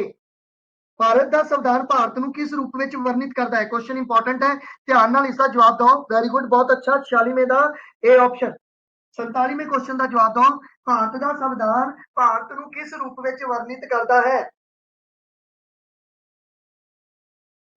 ਭਾਰਤ ਦਾ ਸੰਵਿਧਾਨ ਭਾਰਤ ਨੂੰ ਕਿਸ ਰੂਪ ਵਿੱਚ ਵਰਣਿਤ ਕਰਦਾ ਹੈ? ਬਿਲਕੁਲ ਵੈਰੀ ਗੁੱਡ, ਬਹੁਤ ਅੱਛਾ। 47ਵੇਂ ਦਾ ਬੀ ਰਾਜ ਸੰਘ, ਤੁਹਾਨੂੰ ਪਤਾ ਹੈ ਰਾਜਾਂ ਦਾ ਸੰਘ ਹੈ ਸਾਡਾ ਦੇਸ਼, ਠੀਕ ਹੈ। ਭਾਰਤੀ ਸੰਵਿਧਾਨ ਦਾ ਸਭ ਤੋਂ ਮਹੱਤਵਪੂਰਨ ਸਰੋਤ ਕਿਸ ਨੂੰ ਮੰਨਿਆ ਜਾਂਦਾ ਹੈ? ਇੰਪੋਰਟੈਂਟ ਕੁਐਸਚਨ ਦਾ ਜਵਾਬ ਦਿਓ। ਭਾਰਤੀ ਸੰਵਿਧਾਨ ਦਾ ਸਭ ਤੋਂ ਮਹੱਤਵਪੂਰਨ ਸਰੋਤ ਕਿਸ ਨੂੰ ਮੰਨਿਆ ਜਾਂਦਾ ਹੈ?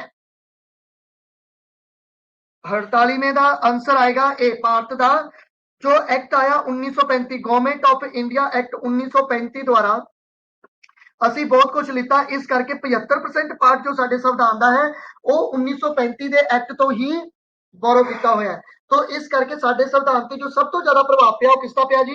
1935 दे एक्ट का प्रभाव पिया। तो इस क्वेश्चन का राइट आंसर बनेगा 1। वेरी गुड, बहुत अच्छा। भारतीय संविधान के पितामह वजों किसनूं जानिया जाता है? तो ठीक है, क्वेश्चन बहुत ज्यादा टफ तुहाडे लई तां नहीं हैगा। तो इस क्वेश्चन का राइट आंसर है डॉक्टर BR अंबेडकर। अगले क्वेश्चन का जवाब दो। भारतीय संविधान का स्रोत की है? भारतीय संविधान का स्रोत की है? ध्यान नाल क्वेश्चन के जवाब देने हैं। भारतीय संविधान का स्रोत की है? 50वें क्वेश्चन का जवाब दो। Cabinet mission?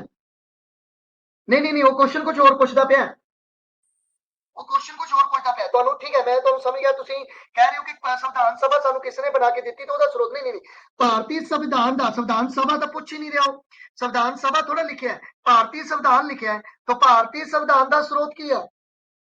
भारतीय संविधान किन्ना दे लई बनाया गया, किन्ना नूं ध्यान विच रख के बनाया गया? बिल्कुल वेरी गुड, भारतीय जनता नूं ध्यान दे विच रख के जिहड़ा सीगा वो बनाया गया सीगा। तो इस क्वेश्चन का जवाब जिहड़ा है वो 3 नंबर बनेगा, ठीक है जी। तो ये तुहाडे 50 क्वेश्चन सीगे। एक क्वेश्चन तुहाडा इहदे विच पिया हैगा, संविधान सभा दे मैंबर जो चुने गए सी वो किवें चुने गए सी? तो इस क्वेश्चन का जवाब मैं तुहानूं दे दिंदा, ठीक है। संविधान सभा दे जो मैंबर सीगे ये जो इलैक्ट किए गए कुछ अंशिक तौर पर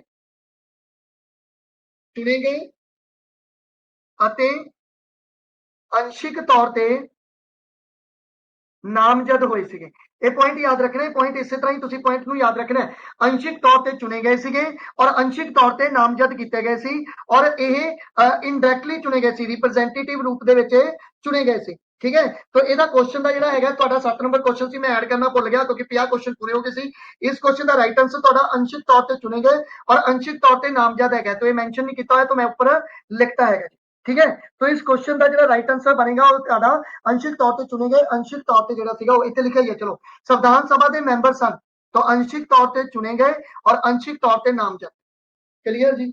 तो ये सीगा जी तुहाडे कोले क्वेश्चन 50 क्वेश्चन है। 55वां क्वेश्चन तो चलो मैं तुहानू गिफ्ट ही कीता है, 50 क्वेश्चन मैं तुहानू पूरे दे पूरे करवाते हैं जी।